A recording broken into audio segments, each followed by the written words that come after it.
Hey, it's Monster, one half of your dynamic hosting duo of the Nerdy Man Room Show. Proudly bringing you another Man Room short. Enjoy, and as always, please remember, viewer discretion is advised. We can move on to the month of April, and one of these I'm going to admit I could care completely less about, and the other one I actually kind of want to see. But the first one that I want to see is Sonic 2, which comes out on April 8th, and I actually really enjoyed the first one. I know you said you hadn't seen it. I would tell you to go catch it on Hulu because it is on there. It's actually pretty entertaining for I a had video zero game movie. desire to see the first one, but I'm not gonna lie. When I seen the trailer for the second one, I watched it on my phone. I was like, okay, that looks interesting. Then when I seen it on the screen, for Spider-Man, I was like, fuck, I gotta go back and watch this first movie now. Yeah, Like I almost want to go get some small child and bring them to my house so I have an excuse to watch this and not feel guilty. So yeah, you have I'm grandchildren. Just take the yeah, grandchild. I yeah. mean, he ain't gonna realize what's going on, but I'll get the little gremlin here and give him a bunch of candy and say, "Sit down, boy." yeah, I'm excited to see that one. I really haven't seen much else other than the trailer, and really haven't heard any rumors or anything about it. But my expectations are that that's going to be just a fun little watch to sit there, and the kid and I enjoyed the first one, so I'm sure we're going to watch that one as well. The other movie for April, I could care two, you know, two flushes of the toilet about, but Harry Potter: Secrets of Dumbledore comes out on April 15th. It was in the list of movies I had when we started this list, and I was like, well, I'm going to leave it in here, but I don't watch anything Harry Potter. I don't read any of the books. I I couldn't tell you two things about this other than the guy's name is Dumbledore because I've heard that word before. Hey, see what you did there. Every now and then. So unless you've got anything on that one, because I don't think you get into any of those either, we can move right You on to the never have month to of worry May. about Hassel giving you a review of a fucking Harry Potter movie. I can promise you. And before we even move on to May, let's make a point too. The list we had when we started making this and going through does not have any horror stuff, even though we talk about it a lot. So we're going to have to come back and pick those up on a later episode. We just did not have it at this point in time for this one. So we will come back and check those out. But I haven't heard, other than what you mentioned earlier, With Halloween, the I haven't heard exception of too many. Halloween Kills, and I'm sure is going to drop around, September, October. They haven't. There's been no prominent horror news. Yes, and that's the thing. I didn't see any either when we started this list, so that's why we kind of left it out. But we will, for anybody who's wondering why we didn't bring any of that up, if there are some coming, we will catch them later. Oh yeah, because I We haven't promise seen the you, news. when Terrifier 2 gets a release date, your boy's going to touch on it. It's happening. So we'll move into the month of May with that. And the first movie we got in May is Doctor Strange: Multiverse of Madness, coming out in May on May 6th. I'm This excited for one, that. yeah, this one I'm looking forward to. I think this is going to probably be. I would have to say, looking at all the rest of them and what we've already talked about, this is probably going to be my one of the year that's going to be my favorite. Now, I don't think it's going to be the biggest one, but I would say it's probably going to be my favorite of the year. I think it's going to do really big numbers. I'm talking about really big numbers because while Doctor Strange, it was a good, well put together movie. After Avengers, he's been building steam. He is that character that Marvel has just found a way to take him beyond his core group of fans, That's a fair and point. they have just built steam and almost made him one of the most important characters within the Marvel Cinematic Universe. That's And that's a fair now that point. Steve Rogers is kind of gone, Thor's off doing his own thing. I mean, he's kind of your boy that you got to go to there. So I mean, I think it's gonna be massive. I mean, I think it's going to be big. I don't know if it's going to be the biggest one, and I'll touch on why in a couple of months here for movies that we're going through. But well, I know what your counter offer is, and I won't say nothing, but I know what your counter offer is. yeah, but I think it's going to be a great one. It's the one I'm most looking forward to because I want to see what they're going to do next with the multiverse, and I want to see how it all plays out. And I like those type of multiversal stories when they're self-contained. I don't, if it's a long-term book for multiverse stuff and something's different every time you read it, I don't want to see that. But the miniseries and stuff, I love those, and I like the mystical stuff, so I really want to see what they do with it. And they've done a really good job making Baron Mordo in the first one a sympathetic villain, or by the end of it, when he becomes a villain, I suppose he's a Yeah, sympathetic villain. So I don't think he's still treading the line of being a villain in this. So man, it looks good. I kind of No lie, I want to see Ned show up and do a cameo in this. I mean, his nanny said he had magic in his blood. I mean, I want to see him show up and, because Stranger's impressed with him. I'll give him that.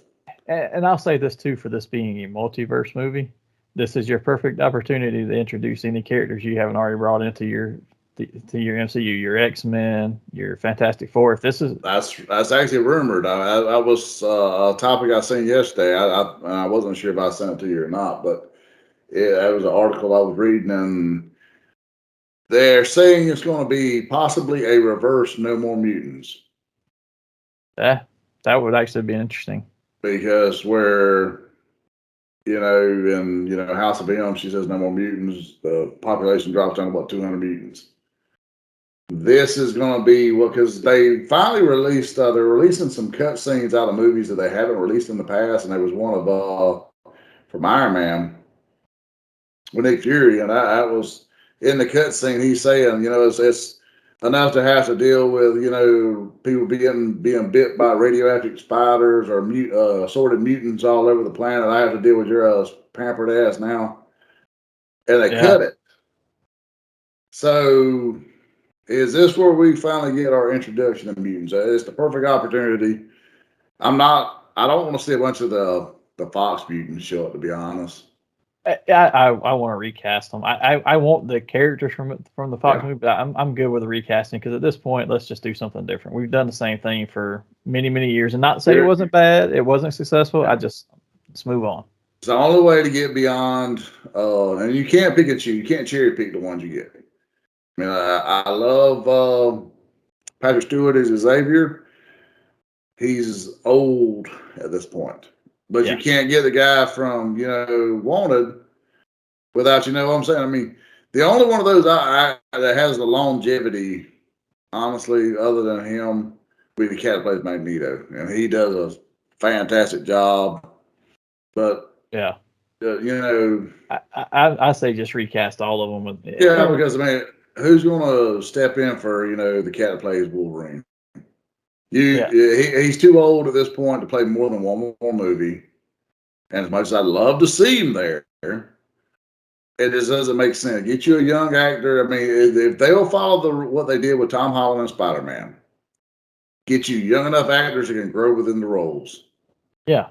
Where when you have sequels, they're at the appropriate ages. Sign them for fucking 10 deals, whether it be cameos in movies or 5 tie them up. Yes, that's the thing to do, and be smart about it. Yeah, so I'm hoping that they do something around the realm. I guess we'll have to wait till May to see. It was originally scheduled for March, but that's the one thing I've noticed here is not just with the Sony movie, but and I don't think we brought this up yet, but all the DC stuff that was announced this past year is still set where it was at. Everything Marvel has moved. And now what's funny is everything Marvel moved to another Marvel movie spot and moved them all backwards. But because at some point, like the first one, the Doctor Strange, should have been in March, and then the next one that we come up to, which is in July, should have been, or the May movie should have been the next one we're going to talk about that's now in July. So they all moved back a slot, but it's kind of weird to see that all their stuff moved now. Is that better or worse for them? Probably better, because the way they pump out their stuff and the amount of effort they put into it, it's going to do it well. Marvel's not. They don't have a track history of just jumping all over the place and moving for the sake of moving. Typically, at least in their MCU movies, if it moves, it's because they're still tweaking something to make it to, because they're such perfectionists. They want it to be at this level. And the fact that DC, they don't give a shit. Let's get it out the gate and let's see what we got. Well, that's coming from AT&T and Warner Brothers, right? So just like if they'd have been willing to move the first Justice League movie, where we really had to worry about a Snyder cut and the bad version of Justice League that we got, versus just let this man go grieve, come back, and do what he needs to do. Yeah, instead they wait 4 or 5 years and pump another $200 million in it, and because they were finally get what you should have got a few years prior. And it started because they were unwilling to move their schedule any. Unless they can say they want to. Yes, he left because he had personal stuff that happened. Now, could they have really waited as long as he needed time off? I don't know, but did they have to keep rushing right away to do it? No. They're the epitome of too big to fail. Yeah.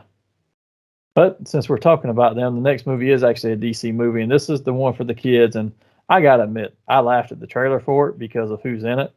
With The Rock and Kevin Hart being in it, but the DC, the League of Super Pets, coming out on May 20th. I will end up watching that one just for the heck of it. And I'm not going to the theater. This is an HBO Max movie for me at best, but Yeah. I want to see that. It actually looks pretty funny, and I will probably enjoy it on that level of. That was a good time killer for hopefully no more than an hour and a half with that one. But I don't have the highest expectations in the world, but I'm not disappointed with looking forward to it either. It's not on my to-do list, but It's one of those, if you catch it on, you catch it on. if I walk into the room and the kids are watching, Dad will sit down and watch with them. Let's put it that way. Gotcha. Dad's not cutting it on for them, though.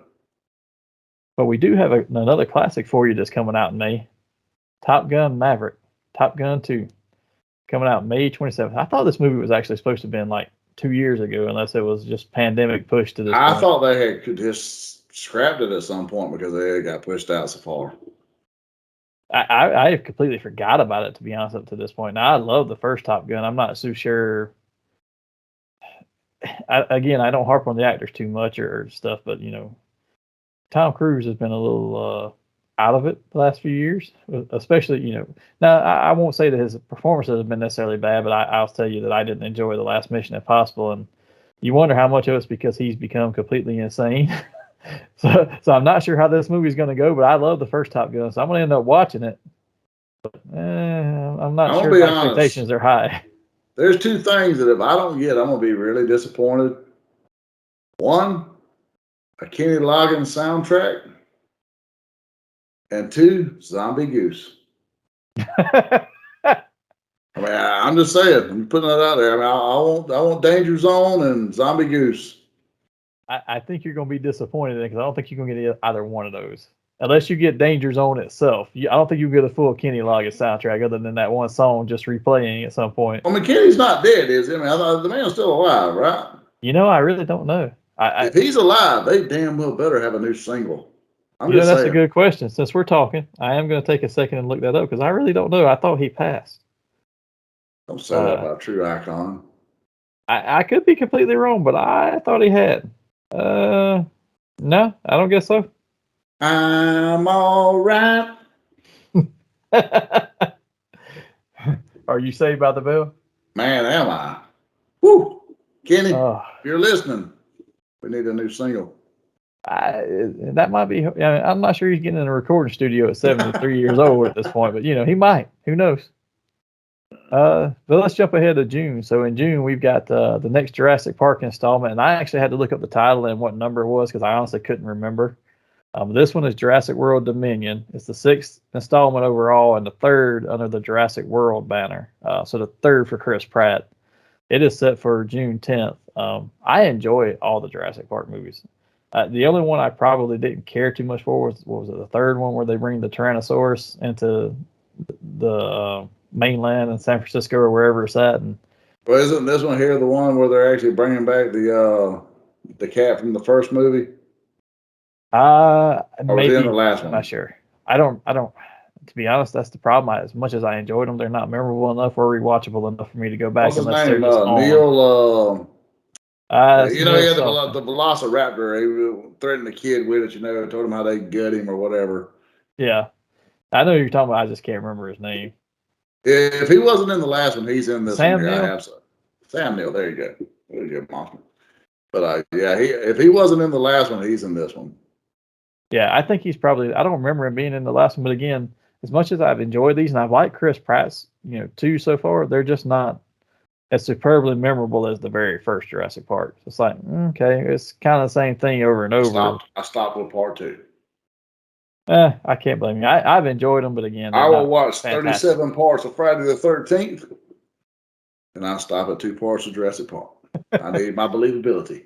So we've got one more in June though, and this was probably the one for me, this animated of the year that I really want to. Well, I'll take that back because there's another anime one coming out, but I don't know if you've seen the previews for this one, but Lightyear pisses me off.